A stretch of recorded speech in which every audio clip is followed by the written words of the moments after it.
അല്ലാഹുവിന്റെ ഭാഗത്ത് നിന്നൊരു മലക്ക് വിളിച്ചു ചോദിക്കുകയാണ്, അതുരീദൂന ശൈആ, നിങ്ങൾക്കിനി എന്തെങ്കിലും ആവശ്യമുണ്ടോ? സ്വർഗവാസികളെ, നിങ്ങൾക്ക് വല്ല ആഗ്രഹവുമുണ്ടോ? അല്ലാഹുവിന്റെ ഭാഗത്ത് നിന്ന് വിളിച്ചു ചോദിക്കുമ്പോ ആ സ്വർഗവാസികൾ പറയുന്നു, അൽഹംദുലില്ലാഹ്, പടച്ചവനേ, അല്ലാഹുവേ, ഞങ്ങൾക്ക് ആഗ്രഹമൊന്നുമില്ല പടച്ചവനെ. അവരവിടെ നിന്നുകൊണ്ട് പടച്ച റബ്ബിനെ സ്തുതിക്കുകയാണ്. എന്തിനാണ് അവര് സ്വർഗത്തിൽ നിന്നുകൊണ്ട് പടച്ച റബ്ബിനെ സ്തുതിക്കുന്നതെന്നറിയുമോ? അവരല്ലാഹുവിനോട് പറയുകയാ, അല്ലാഹുവേ, പടച്ചവനെ, നിന്റെ അദാബുകൾ കൊണ്ട് നിറച്ച ഭയാനകമായ പരലോകമുണ്ടല്ലോ, ആ പരലോകത്തേക്ക് ഞാൻ ഖബറിനകത്ത് നിന്ന് എഴുന്നേറ്റ് വന്നപ്പോ നീ എന്റെ മുഖത്ത് സന്തോഷം നൽകിയവനാണ് റബ്ബേ.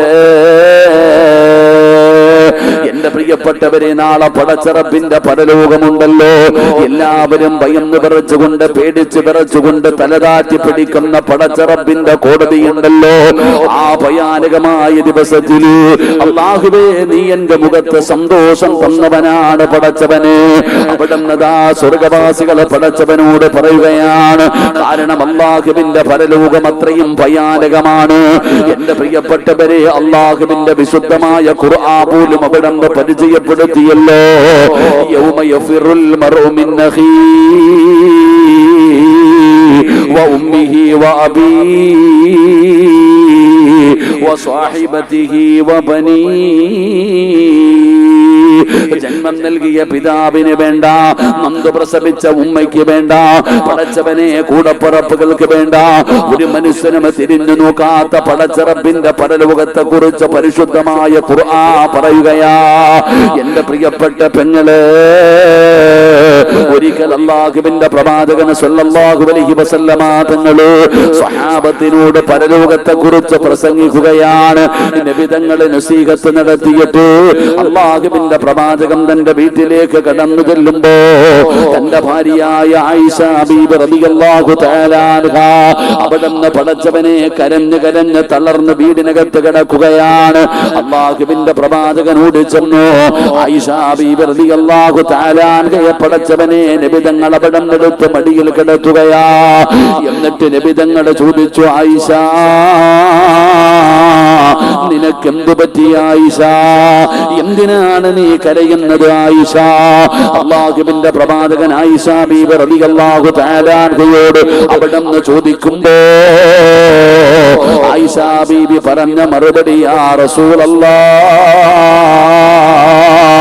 അല്ലാഹുവിന്റെ നബിയേ,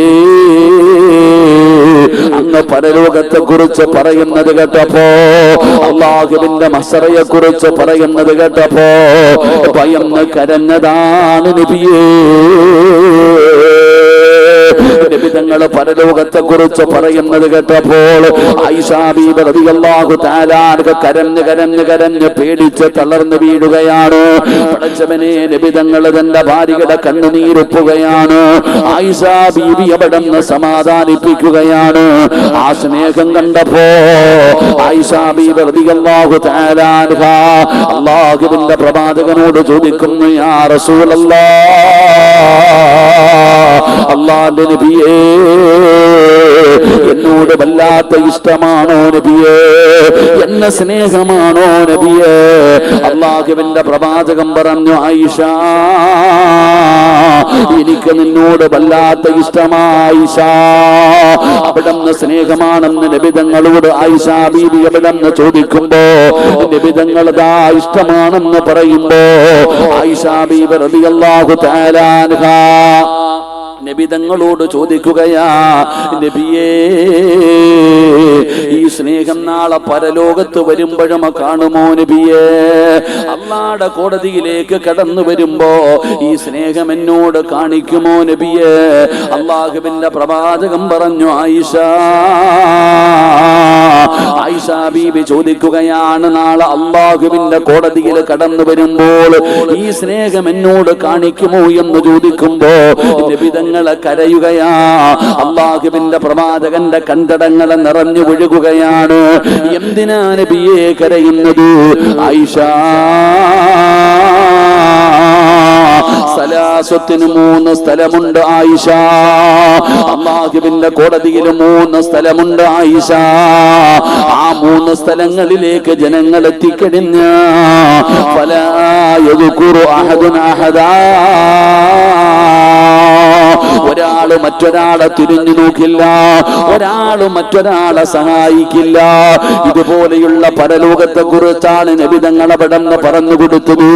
അതുകൊണ്ടാണ് പടച്ചവനെ സ്വർഗവാസികൾ പറയുന്നു, പടച്ചവനെ നീ എനിക്ക് പരലോകത്തേക്ക് കടന്നു വന്നപ്പോ എന്റെ മുഖത്ത് നീ സന്തോഷം നൽകിയല്ലോ പടച്ചവന്. എന്നിട്ട് അവര് പറയുന്നു, അല്ലാ ഞാൻ നരകത്തിൽ കിടക്കേണ്ടവനാ തമ്പുരാന്, ഞാൻ നരകത്തിന്റെ വിറക് കൊള്ളിയാകേണ്ടവനാണ്. കാരണം പടച്ചവനെ ഞാൻ ജീവിതത്തിൽ ഒരുപാട് പാപം ചെയ്തവനാണ്. അല്ലാഹുവേ, കണ്ണുകൊണ്ട് കണ്ടത് പാപമാ, ചെവി കൊണ്ട് കേട്ടത് പാപമാ, നാവ് കൊണ്ട് പറഞ്ഞത് പാപമാ, കൈ കൊണ്ട് പിടിച്ചത് പാപമാ, കാലുകൊണ്ട് നടന്നത് പാപത്തിലേക്കാ, ഹൃദയം കൊണ്ട് ചിന്തിച്ചത് പോലും പാപമാണ്. ഓരോ ദിവസവും ലക്ഷക്കണക്കിന് പാപം ചെയ്യുന്ന പാപിയാ ഞാൻ നരകത്തിൽ കിടന്ന് കരിയേണ്ടവനാ അല്ലാ. എന്നിട്ടും റബ്ബേ നീ എന്നെ ആ നരകത്തിൽ നിന്ന് രക്ഷപ്പെടുത്തിയല്ലോ തമ്പുരാനെ, ആ നരകത്തിൽ നിന്ന് എന്നെ നീ രക്ഷപ്പെടുത്തിയല്ലോ. സ്വർഗവാസി അല്ലാഹുവോട് പറയുന്നു, നാഥാ നീ ഇഷ്ടപ്പെട്ടവർക്ക് വേണ്ടി ഒരുക്കി വെച്ചിരിക്കുന്ന നിന്റെ സ്വർഗമുണ്ടല്ലോ, നിന്റെ അനുഗ്രഹങ്ങൾ കൊണ്ട് നിറച്ച സ്വർഗമുണ്ടല്ലോ, ആ സ്വർഗത്തിൽ കിടക്കാൻ എനിക്ക് അർഹതയില്ല, ആ സ്വർഗത്തിൽ കിടക്കാനുള്ള യോഗ്യത എനിക്കില്ല, ആ സ്വർഗത്തിലേക്ക് കിടക്കാൻ എന്റെ കയ്യിൽ സൽക്കർമ്മങ്ങളില്ല. എന്നിട്ടും നാഥാ ഈ പാപിയായി എനിക്ക് നീ സ്വർഗം നൽകിയല്ലോ അല്ലാ, നീ എനിക്ക് സ്വർഗം നൽകിയല്ലോ തമ്പുരാന്. അതുകൊണ്ട് അൽഹംദുലില്ലാഹ്, സ്വർഗവാസികൾ നാളെ പടച്ച റബ്ബിനെ സ്തുതിക്കുമ്പോ അല്ലാഹുവിന്റെ ഭാഗത്ത് നിന്ന് വിളിച്ചു ചോദിക്കുകയാ, നിനക്കെന്തെങ്കിലും വേണോ, നിനക്കെന്തെങ്കിലും വേണോ, നിനക്ക് വല്ലതും ആഗ്രഹവുമുണ്ടോ? പടച്ച റബ്ബിന്റെ ഭാഗത്ത് നിന്ന് വിളിച്ചു ചോദിക്കുമ്പോ സ്വർഗവാസികൾ പറയുന്നു, അല്ലാ ഒരാഗ്രഹമുണ്ട് പടച്ചവന്, ഒരാഗ്രഹമുണ്ട് പടച്ചവന്. ആ സ്വർഗവാസികളുടെ ആഗ്രഹം എന്തെന്നറിയുമോ? അവര് പടച്ചവനോട് പറയുന്നു, അല്ലാ ഞാൻ എന്റെ വാപ്പയെ കണ്ടു, എന്റെ ഉമ്മയെ കണ്ടു, എന്റെ കൂടപ്പറപ്പുകളെ കണ്ടു, എന്റെ കുടുംബക്കാരെ കണ്ടു, എന്റെ ഭാര്യയെ കണ്ടു, എന്റെ മക്കളെ കണ്ടു, ദുനിയാവിന്റെ ആഡംബരം കണ്ടു, അസ്റായിൽ എന്ന് പറയുന്ന മലക്കിനെ കണ്ടു, ഖബർ കണ്ടു, സിറാത്ത് കണ്ടു, മീസാൻ കണ്ടു, സ്വർഗം കണ്ടു, നരകം കണ്ടു. ആദം നബി അലൈഹിസ്സലാം മുതൽ അസ്റഫുൽ ഖൽഖായ വരെയുള്ള സർവ്വ പ്രവാചകന്മാരെയും അവരുടെ അനുയായികളെയും ഞാൻ കണ്ടു. പടച്ചവനെ എല്ലാവരെയും ഞാൻ കണ്ടു നാഥാ. എന്നാൽ നിന്നെ ഇതുവരെ ഞങ്ങൾ കണ്ടിട്ടില്ല അല്ലാ, നിന്നെ ഇതുവരെ ഞാൻ കണ്ടിട്ടില്ല പടച്ചവന്. എനിക്ക് നിന്നെ കാണണം തമ്പുരാന്, എനിക്ക് നിന്നെ കാണണം തമ്പുരാന്. നാളെ സ്വർഗത്തിൽ നിന്നുകൊണ്ട് സ്വർഗവാസികൾ അല്ലാഹുവിനോട് പറയുമ്പോ ഫയർഫഉൽ ഹിജാബ്, അല്ലാഹു തന്റെ മറകിടത്തങ്ങ് മാറ്റുകയാ, അല്ലാഹു തന്റെ മറകിടത്തങ്ങ് മാറ്റുകയാ. ഫയൻദുറൂന ഇലാ വജ്ഹില്ലാ, എല്ലാവരും അല്ലാഹുവിനെ കാണുകയാ, എല്ലാവരും അല്ലാഹുവിനെ കാണുകയാ. ഏതുപോലെയും അറിയുമോ? ഇന്നകും സതറൗന റബ്ബകും കമാ തറൗനൽ ഖമറ ലൈലത്തുൽ ബദ്രി, 14 രാവിലെ ചന്ദ്രനെ ആകാശത്ത് കാണുമല്ലോ, ആ പൂർണ്ണ ചന്ദ്രനെ കാണുന്നത് പോലെ നമ്മുടെ കണ്ണുകൊണ്ട് പടച്ചവനെ കാണുകയാ. അല്ലാഹു നമ്മളോട് പടച്ചവനെ അല്ലാഹുവിന്റെ മറയെടുത്തങ്ങ് മാറ്റുകയാണ്. എല്ലാവരും പടച്ചവനെ കാണുകയാണ്. യൗമഇദിൻ നാളിറാ ഇലാ റബ്ബിഹാ നാളിറാ, എല്ലാ എല്ലാവരും നാളെ പടച്ച റബ്ബിന്റെ സ്വർഗത്തിൽ വെച്ചുകൊണ്ട് ലോകത്തിന്റെ അധിപനായ പടച്ച റബ്ബിനെ കാണുകയാ. അല്ലാഹു സലാം പറയുകയാ, അല്ലാഹു സലാം പറയുകയാ. സ്വർഗവാസികളോട് അല്ലാഹു സലാം പറയുകയാ. നബി തങ്ങളെ പറഞ്ഞു, സ്വഹാബാ, അല്ലാഹുവിന്റെ സ്വർഗത്തില് ഒരു അടിമയ്ക്ക് ലഭിക്കുന്ന ഏറ്റവും വലിയ ഭാഗ്യം എന്തെന്നറിയുമോ? അത് ലോകത്തിന്റെ അധിപനായ അല്ലാഹുവിനെ കാണലാണെന്ന് ആദരവായ പ്രവാചകൻ നബി മുഹമ്മദ് മുസ്തഫ സല്ലല്ലാഹു അലൈഹി വസല്ലമ തങ്ങൾ പറയുന്നു, എടോ, നമുക്ക് നാളെ അല്ലാഹുവിന്റെ സ്വർഗത്തിലേക്ക് കടന്നു ചെല്ലുന്ന മനുഷ്യനോട് അല്ലാഹു ചോദിക്കും, നിനക്ക് വല്ല ആഗ്രഹമുണ്ടെങ്കിൽ പറ. പടച്ചവൻ, എനിക്ക് ആഗ്രഹമൊന്നുമില്ല അല്ലാ, കാരണം നീ എന്നെ പരലോകത്ത് കടന്നു വന്നപ്പോൾ നീ എന്റെ മുഖത്ത് സന്തോഷം തന്നവനാ. അല്ലാഹുവേ, ഞാൻ നരകത്തിൽ കിടക്കേണ്ടവനാ, ഞാൻ നരകത്തിലെ വിറകുകൊള്ളിയാണ്. എന്നിട്ടും പടച്ചവനെ, നീ എന്നെ നരകത്തിൽ നിന്ന് രക്ഷപ്പെടുത്തിയില്ലേ? അല്ലാഹുവേ, നീ എനിക്ക് സ്വർഗം തന്നില്ലേ അല്ലാ? ആ സ്വർഗത്തിൽ പോകാൻ ഞാൻ ഒന്നും ചെയ്തു വെച്ചിട്ടില്ല. എന്നിട്ടും നിന്റെ കരുണ കൊണ്ട്, നിന്റെ ഔദാര്യം കൊണ്ട് ഈ പാപിയായി എനിക്ക് നീ സ്വർഗം നൽകിയല്ലോ. അൽഹംദുലില്ലാ. പടച്ചവനെ, അല്ലാഹുവിനെ സ്തുതിക്കുകയാ. അല്ലാഹു ചോദിക്കുന്നു, നിനക്ക് എന്തു വേണം? അപ്പോഴാ പറയുന്നത്, പടച്ചവന് ഒരാഗ്രഹമുണ്ട്. ഉപ്പാനെ കണ്ടിട്ടുണ്ട്, ഉമ്മാനെ കണ്ടിട്ടുണ്ട്, കൂടപ്പുറപ്പുകളെ കണ്ടിട്ടുണ്ട്, കുടുംബക്കാരെ കണ്ടിട്ടുണ്ട്, നാട്ടുകാരെ കണ്ടിട്ടുണ്ട്, ഈ ദുനിയാവും അതിന്റെ ആഡംബരവും കണ്ടിട്ടുണ്ട്. അസ്റായിലിനെ കണ്ടു, ഖബർ കണ്ടു, എന്റെ പ്രിയപ്പെട്ടവരെ, നരകം കണ്ടു, സ്വർഗം കണ്ടു. ആദം നബി അലൈഹിസ്സലാം മുതൽ അഷ്റഫുൽ ഖൽഖായ തങ്ങൾ വരെയുള്ള സർവ്വ പ്രവാചകന്മാരെയും കണ്ടു, സർവ്വ മലക്കുകളെയും കണ്ടു. എല്ലാവരെയും ഞാൻ എൻ്റെ കണ്ണുകൊണ്ട് കണ്ടു. എന്നാൽ ഇന്ന് വരെ നിന്നെ മാത്രം ഞങ്ങൾ കണ്ടിട്ടില്ല. അല്ലാഹുവേ, നിന്നെ ഞങ്ങൾക്ക് കാണണം പടച്ചവനെ. അതിനു വേണ്ടിയാ അല്ലാഹ് ഞാൻ ജീവിച്ചത്. അല്ലാഹുവിനെ കാണാനുള്ള ആഗ്രഹം പറയുമ്പോൾ ഫയർഫഉൽ ഹിജാബ്, അല്ലാഹു തന്റെ മറയെടുത്തങ്ങ് മാറ്റും. ഫയൻദുറൂന ഇലാ വജ്ഹില്ലാ, ആകാശത്ത് പൂർണ്ണ ചന്ദ്രനെ കാണുന്നത് പോലെ ഇതേ കണ്ണുകൊണ്ട് അല്ലാഹുവിനെ നമ്മൾ കാണുമെന്ന് അല്ലാഹുവിന്റെ വിശുദ്ധ ഖുർആൻ മഹാനായ നബിയിന റസൂലുള്ളാഹി സ്വല്ലല്ലാഹു അലൈഹി വസല്ലം. അപ്പൊ സ്വർഗത്തിൽ ഒരു മനുഷ്യന് കിട്ടുന്ന ഏറ്റവും വലിയ ഭാഗ്യം അത് അല്ലാഹുവിനെ കാണല. അല്ലാഹുവിന്റെ ലിഖാ ലഭിക്കുന്നവരിൽ അല്ലാഹു നമ്മളെ പെടുത്തുമാറാകട്ടെ. അല്ലാഹു നമ്മളെ പെടുത്തുമാറാകട്ടെ. അപ്പൊ എന്റെ പ്രിയപ്പെട്ടവരെ, നമുക്ക് അല്ലാഹുവിനെ കാണാൻ കഴിയണം. അല്ലാഹുവിനെ കാണണമെങ്കിൽ എവിടെ പോകണം? അല്ലാഹനെ കാണണമെങ്കിൽ എവിടെ പോണം? പറമക്കളെ, എവിടെ പോണം? സ്വർഗത്തിൽ പോയാലല്ലേ അല്ലാഹനെ കാണാൻ പറ്റൂ? പരലോകത്ത് വെച്ച് കാണാൻ പറ്റുമോ? ഇല്ല. അല്ലാഹനെ കാണണമെങ്കിൽ സ്വർഗത്തിൽ പോകണം. സ്വർഗത്തിൽ പോയാലേ അല്ലാഹനെ കാണാൻ പറ്റൂ. അപ്പൊ സ്വർഗത്തിൽ പോകുവോ? ഇപ്പത്തെ കണക്ക് വെച്ച് നോക്കിയാ സ്വർഗത്തിൽ പോവോ? ഇപ്പൊ ഞാനും നിങ്ങളും ജീവിക്കുന്ന ഇന്നത്തെ ജീവിതം വെച്ച് നോക്കിയാ ആ സ്വർഗത്തിൽ പോകുന്നത് പോയിട്ട് ആ സ്വർഗത്തിന്റെ വാസന 500 കൊല്ലത്തെ വഴിദൂരം വരെ അടിച്ചു വീശുമെന്ന ആ വാസന പോലും എനിക്ക് നിങ്ങൾക്കും കിട്ടൂല. അള്ളാഹു കാത്തിരക്ഷിക്കുമാറാകട്ടെ. ഉറക്കപ്പുറം അള്ളാഹു കാത്തിരക്ഷിക്കുമാറാകട്ടെ. അപ്പൊ നമുക്ക് സ്വർഗത്തിൽ പോയിട്ട് അള്ളാഹുവിനെ കാണണം. അള്ളാഹുവിനെ കണ്ടുമുട്ടുന്നവരിൽ അള്ളാഹു നമ്മളെ പെടുത്തുമാറാകട്ടെ. പോകണ്ടേ? പോകണ്ടേ? ആഗ്രഹമുള്ളവരൊക്കെ ഒന്ന് കൈവക്കിക്കേ. അള്ളാഹുവെ, ആരൊക്കെ കൈവക്കിയോ അവർക്ക് പടച്ചവനെ നീ നല്ല മരണം കൊടുക്കണേ അല്ലാഹ്. അള്ളാഹുവെ, നിന്നെ കണ്ടുമുട്ടണമെന്നുള്ള ആഗ്രഹത്തോടെ ആരെല്ലാം കൈവക്കിയോ അവർക്ക് മരിക്കുന്ന സമയം സ്വർഗത്തിന്റെ ചിത്രം കണ്ടു മരിക്കാൻ നീ ഭാഗ്യം കൊടുക്കണേ റഹ്മാനെ. ഷഹാദത്ത് കലിമ ഉറക്കെ പറഞ്ഞു മരിക്കാൻ ഭാഗ്യം കൊടുക്കണേ പടച്ചവനെ. അവര് എന്ത് നന്മ ചെയ്തിട്ടില്ലെങ്കിലും ഈ കൈ പൊക്കിയതിന് പകരം നീ സ്വർഗം കൊടുക്കണേ റഹ്മാനെ. നിന്റെ ലിഖാ കാണുന്ന ഭാഗ്യവാന്മാരിൽ, ഭാഗ്യവതികളിൽ ഈ കൈ പൊക്കിയെ ഞങ്ങളെയൊക്കെ നീ പെടുത്തണേ റഹ്മാനെ. ആ കൈ പൊക്കാത്തവനെ നീ നന്നാക്കണേ പടച്ചവനെ. അമീൻ പറഞ്ഞ പൈസ ഒന്നും ചോദിച്ചില്ല.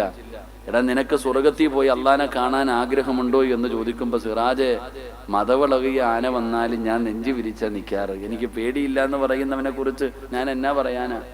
അള്ളാഹു മനുഷ്യനെ നന്നാക്കുമാറാകട്ടെ. ആഗ്രഹമുള്ളവരൊക്കെ ഒന്നുകൂടെ കൈവക്കിക്കേ. അപ്പൊ നിങ്ങൾക്കൊക്കെ പൊക്കാൻ അറിയാം അല്ലേ? പാപ്പ മകനോട് പറയും, മോനെ അതിങ്ങെടുത്തോണ്ട് വാടാ. അവ അനങ്ങത്തില്ല. പാപ്പ പറഞ്ഞ് അതിങ്ങെടുത്തോണ്ടോ മോനെ, മൊബൈലിങ് എടുത്തിട്ട് വാ, അല്ലെങ്കിൽ അതിങ്ങെടുത്തിട്ട് വാടാ. അനങ്ങത്തില്ല. തലയ്ക്കൊന്ന് കൊടുത്തിട്ട് പറയുമ്പോ എടുത്തോണ്ട് വാടാന്ന്. ഇപ്പൊ എടുത്തോണ്ട് വരും. ചിലരങ്ങനെ ഒന്ന് കിട്ടിയാലേ തേരയാകത്തുള്ളൂ. ചിലർക്കങ്ങനെ, ചില കുട്ടികളങ്ങനെ ഒന്ന് കൊടുത്താലേ നന്നാകത്തുള്ളൂ. അപ്പൊ അതുകൊണ്ട് അൽഹംദുലില്ലാ ഇനി പൊക്കാത്തവൻ പൊക്കണ്ട, അള്ളാഹു ഈമാൻ നൽകുമാറാകട്ടെ. ഇനി പൊക്കാത്തവൻ പൊക്കണോ? ചിലരങ്ങനെ ആടോ, അവരെ നന്നാക്കാൻ നമ്മളെ കൊണ്ട് പറ്റൂല. ചിലരങ്ങനെ എത്ര പറഞ്ഞാലും അവരുടെ ജീവിതത്തിൽ മാറ്റമൊന്നും വരൂല. പരിശുദ്ധമായ റമദാനിന്റെ ഒന്നാമത്തെ രാവിൽ തന്നെ ഈ ഭൂമിയിലുള്ള സർവ്വ ശൈത്താന്മാരെയും മലക്കുകൾ പിടിച്ച് ചങ്ങലയ്ക്ക് കെട്ടുമെന്ന് മഹാനായി നബിയുനാ റസൂലുള്ളാഹി റമദാനിന്റെ ഒന്നാമത്തെ രാത്രിയിൽ തന്നെ എല്ലാ ശൈത്താന്മാരെയും പിടിച്ചു കെട്ടുവോ? കെട്ടുവോ ഇല്ലേ? പറ, കെട്ടുവോ ഇല്ലേ? എന്നിട്ട് നോമ്പും പിടിക്കാതെ നിസ്കരിക്കാതെ നടക്കുന്ന ചില കാക്കാമാരെ കണ്ടിട്ടില്ലേ? റമദാൻ മാസത്തിൽ പോലും നോമ്പും ഇല്ല, നിസ്കാരവും ഇല്ല, പള്ളിയില്ല നടക്കണ ചില മുസ്ലിമീങ്ങളില്ലേ? എല്ലാ ശൈത്താന്മാരെയും പിടിച്ച് കെട്ടിയിട്ടിട്ടും ഈ ചങ്ങാതി എന്താ ഇങ്ങനെ നടക്കുന്നേ? ചിലതങ്ങനെ. അള്ളാഹു നമ്മളെ നന്നാക്കി തരുമാറാകട്ടെ. അപ്പൊ നാളെ പോയി സ്വർഗത്തിൽ പോയിട്ട് അള്ളാഹുവിനെ കാണണം. ബക്കറ്റ് പിരിവുണ്ടോ? ഇപ്പൊ അങ്ങ് എടുത്തേക്കോ. അല്ലെങ്കിൽ നിങ്ങൾ ഞാൻ പഴുത് പറഞ്ഞുകൊണ്ടിരിക്കുന്നതിനിടയിൽ ബക്കറ്റ് കൊണ്ട് ഇവിടെ വന്ന് നിൽക്കും. നിങ്ങൾക്കും സങ്കടം വരും, എനിക്കും സങ്കടം വരും. കുറച്ച് കഴിഞ്ഞിട്ട് മതിയോ? എടാ ചങ്ങാതി, ബക്കറ്റ് എടുക്കുമ്പോൾ ഓടുന്ന ഒരു വിഭാഗമുണ്ട്. ഈ ബക്കറ്റ് എടുക്കുന്ന സമയത്ത് പോകുന്ന കുറച്ച്, ഇതെന്തിനാ ബക്കറ്റാ? അത് നിങ്ങൾ കൊടുത്തോ. അപ്പൊ അത് നിങ്ങളുടെ കുറിയല്ലേ, നിങ്ങൾ കൊടുത്തോളൂ. അത് കൊടുത്ത കുഴപ്പമൊന്നുമില്ല. കുറച്ച് കഴിഞ്ഞ പോരെ ബക്കറ്റ്? മതിയാ? അവസാനം മതി ബക്കറ്റ്. അള്ളാഹു ബർക്കത്ത് ചെയ്യുമാറാകട്ടെ. എന്റെ പ്രിയപ്പെട്ട സഹോദരങ്ങളെ, സഹോദരിമാരെ, അള്ളാഹുവിനെ കണ്ടുമുട്ടണോ? അള്ളാഹുവിനെ ആർക്കെങ്കിലും കണ്ടുമുട്ടണമെങ്കിൽ പടച്ച റബ്ബിന്റെ സ്വർഗത്തിൽ ചെന്ന് അള്ളാഹനെ കാണാൻ ആഗ്രഹമുണ്ടോ? അള്ളാഹനെ കാണാൻ ആഗ്രഹമുണ്ടെങ്കിൽ അള്ളാഹുവിന്റെ പരിശുദ്ധമായ ഖുർആൻ ചില വഴികൾ പറഞ്ഞു തരികയാണ്. അള്ളാഹുവിനെ കണ്ടുമുട്ടുന്ന വിഭാഗത്തെ കുറിച്ച് പരിശുദ്ധമായ ഖുർആൻ അവിടുന്ന് പരിചയപ്പെടുത്തുകയാ. അതുകൊണ്ട് ആർക്കെങ്കിലും അള്ളാഹനെ കാണണോ? അതിനുള്ള ഒന്നാമത്തെ വഴി എന്തെന്നറിയുമോ? അല്ലാഹുവിന്റെ വിശുദ്ധമായ ഖുർആൻ പറയുകയാണ്, വമൻ കാന യർജൂ ലിഖാഅ റബ്ബിഹി ഫല്യഅമൽ അമലൻ സ്വാലിഹാ. അല്ലാഹുവിന്റെ പരിശുദ്ധമായ ഖുർആൻ പറയുകയാണ്, പടച്ച റബ്ബിനെ കണ്ടുമുട്ടാൻ ആഗ്രഹമുള്ളവരോട് അല്ലാഹുവിന്റെ വിശുദ്ധമായ ഖുർആൻ പറയുന്നു, വമൻ കാന യർജൂ ലിഖാഅ റബ്ബിഹി ഫല്യഅമൽ അമലൻ സ്വാലിഹാ. അല്ലാഹുവിന്റെ വിശുദ്ധമായ ഖുർആൻ പറയുകയാം, നിനക്ക് നല്ല കാര്യങ്ങൾ ചെയ്യാൻ കഴിഞ്ഞാൽ, നിനക്ക് നന്മകൾ ചെയ്യാൻ കഴിഞ്ഞാൽ പടച്ചവനെ കണ്ടുമുട്ടാനുള്ള അവസരം കിട്ടുമെന്ന് പരിശുദ്ധമായ ഖുർആൻ പറയുമ്പോ, പടച്ചവനെ ഒരുപാട് നന്മകൾ ചെയ്യാമല്ലോ, നിസ്കരിക്കാമല്ലോ, ഖുർആൻ ഓതാമല്ലോ, ദിക്റുകൾ പറയാമല്ലോ, സദഖകൾ കൊടുക്കാമല്ലോ, കാരുണ്യ പ്രവർത്തനങ്ങൾ നടത്താമല്ലോ. പടച്ചവനെ അതാ വഅദിന്റെ മജ്‌ലിസുകളിൽ പോകാമല്ലോ, സ്വലാത്തിന്റെ മജ്‌ലിസുകളിൽ പങ്കെടുക്കാമല്ലോ, പടച്ചവനെ മജ്‌ലിസുൻ നൂറിന്റെ മജ്‌ലിസുകളിൽ പങ്കെടുക്കാൻ കഴിയുമല്ലോ. ഒരുപാട് നന്മകൾ ചെയ്യാൻ നമുക്ക് അവസരമുണ്ടോ? അല്ലാഹു പറയുകയാ നന്മകൾ ചെയ്താ, നല്ല കാര്യങ്ങൾ ചെയ്താ നിനക്ക് നാളെ പടച്ചവനെ കണ്ടുമുട്ടാറുള്ള അവസരം കിട്ടുമെന്ന് പരിശുദ്ധമായ ഖുർആൻ പറയുമ്പോ, എന്റെ പ്രിയപ്പെട്ടവരെ, നന്മകൾ ചെയ്യണം സഹോദരാ. ഇത് പറയുമ്പോ നിങ്ങളിൽ പലരും പറയുന്നു, ഉസ്താദേ ഞാൻ നന്മകൾ ചെയ്യുന്നവനാ, ഞാൻ ഒരുപാട് നന്മകൾ ചെയ്യുന്നവനാ, നിസ്കരിക്കാറുണ്ട്, നോമ്പ് പിടിക്കാറുണ്ട്, ദിക്റ് പറയാറുണ്ട്, സദഖ കൊടുക്കാറുണ്ട്, സൽക്കർമ്മങ്ങൾ ചെയ്യാറുണ്ട്, ഒരുപാട് നന്മകൾ തലയിൽ ചുമന്നുകൊണ്ട് നടക്കുന്നവരാ. എങ്കിലും മഹാനായ നബി മുഹമ്മദ് മുസ്തഫ സല്ലല്ലാഹു അലൈഹി വസല്ലമ തങ്ങള് അവിടുന്ന് സ്വഹാബത്തിനോട് പറഞ്ഞു, സ്വഹാബാ, ചെയ്തു വെച്ചിരിക്കുന്ന നന്മയുടെ വലിപ്പം കണ്ടിട്ട് ഒരാളും ഇവിടെ ഇരുന്ന് നെളിയണ്ട. അതാ ഒരുപാട് സൽക്കർമ്മമുണ്ടെന്ന് പറഞ്ഞു ഒരാളും ഇവിടെ കിടന്ന് സന്തോഷിക്കണ്ട. അല്ലാഹു അത് സ്വീകരിച്ചിട്ടുണ്ടോ ഇല്ലയോ നിനക്കറിയില്ലല്ലോ. എന്റെ പ്രിയപ്പെട്ടവരെ, നബി തങ്ങൾ അവിടുന്ന് പഠിപ്പിക്കുമ്പോ ജീവിതത്തിൽ ഒരുപാട് നന്മകളുമായി നടക്കുന്നവരാണ് ഞാനും നിങ്ങളും. പക്ഷേ ആ നന്മകളിൽ ഏതെങ്കിലും ഒരെണ്ണം അല്ലാഹു സ്വീകരിച്ചിട്ടുണ്ടോ? അല്ലാഹു സ്വീകരിച്ചിട്ടുണ്ടോ? പറയാനുള്ള ധൈര്യമുണ്ടോ ബാപ്പാ? പറയാനുള്ള ധൈര്യമുണ്ടോ ചെറുപ്പക്കാരാ? 30, 40, 50, 60 വർഷക്കാലമായി ഒരുപാട് നന്മ ചെയ്യുന്നവര് ഏതെങ്കിലും ഒരു നന്മ അല്ലാഹു സ്വീകരിച്ചിട്ടുണ്ടോ എന്ന് ചോദിച്ചാൽ ഉണ്ടെന്ന് പറയാൻ എനിക്കും ധൈര്യമില്ല, നിങ്ങൾക്കും ധൈര്യമില്ല. പിന്നെ എങ്ങനെയാ സ്വർഗത്തിൽ പോകുന്നത്? ഒരുപാട് നിസ്കാരമുണ്ടോ? ഒരുപാട് നിസ്കാരമുണ്ടോ? എന്നാ ഒറ്റയ്ക്ക് നമസ്കരിക്കുമ്പോൾ ഇന്നാഴ്ത്തയിനെയും കുൽഹുവല്ലയും ഓതുകയാണ്. 2 മിനിറ്റ് 3 മിനിറ്റ് കൂടിപ്പോയാ 4 റക്അത്ത് നിസ്കരിക്കാം, മിനിറ്റുകൾ മതിയടോ. എന്നാ 4 പേര് കാണാനുണ്ടെങ്കിലോ എന്റെ പ്രിയപ്പെട്ടവരെ, നബി തങ്ങളെ പറയുകയാ, സ്വഹാബാ വലിയ ശിർക്കിനെ എനിക്ക് പേടിയില്ല സഹാബാ, എന്നാൽ എന്റെ ഉമ്മത്ത് ചെറിയ ശിർക്ക് ചെയ്യുന്നതിന് ഞാൻ ഭയപ്പെടുന്നു എന്ന് നബി മുഹമ്മദ് മുസ്തഫ സല്ലല്ലാഹു അലൈഹി വസല്ലമ തങ്ങൾ പറയുന്നു, എന്റെ ഉമ്മത്ത് വലിയ ശിർക്ക് ചെയ്യുന്നതല്ല എനിക്ക് പേടി, എന്റെ ഉമ്മത്ത് ചെറിയ ശിർക്ക് ചെയ്യുന്നതിന് ഞാൻ വല്ലാതെ ഭയപ്പെടുന്നു. സ്വഹാബത്ത് ചോദിച്ചു, നബിയെ ഈ ചെറിയ ശിർക്ക് എന്ന് പറഞ്ഞാൽ എന്താ? എന്റെ പ്രിയപ്പെട്ടവരെ, നമ്മളൊക്കെ ജീവിതത്തിൽ ഒരുപാട് നന്മകൾ ചെയ്യുന്നവരാ. നമ്മുടെ നന്മയുടെ അവസ്ഥ എന്തെന്നറിയോ? നമ്മൾ നിസ്കരിക്കും, ഒറ്റയ്ക്ക് നിസ്കരിക്കുവാണെങ്കിൽ ഇന്ന ആഴ്ത്തേന കുൽഹു വല്ലാ ഇദാ ജാ ഇങ്ങനെയുള്ള സൂറത്തുകൾ ഓതിയിട്ട് പെട്ടെന്ന് കാര്യങ്ങൾ തീർക്കും. എന്നാ വെള്ളിയാഴ്ച പള്ളിയിൽ പോയപ്പോ പള്ളിക്കകത്ത് നിറച്ച് ആളിരിക്കുന്നുണ്ട്, നേരെ ഇമാമിന്റെ മിഹ്റാബിന്റെ നേരെ പോയി നിന്നിട്ട് ഒരു നിസ്കാരമുണ്ട്. സുബ്ഹാനല്ലാഹ്, മലക്കുകൾ പോലും അങ്ങനെ നിസ്കരിക്കൂല. അള്ളാഹു നമുക്ക് ഈമാൻ തരുമാറാകട്ടെ. 4 പേര് കാണാനുണ്ടെങ്കിൽ നമ്മുടെയൊക്കെ ഇബാദത്തങ്ങ് കൂടുമുടോ?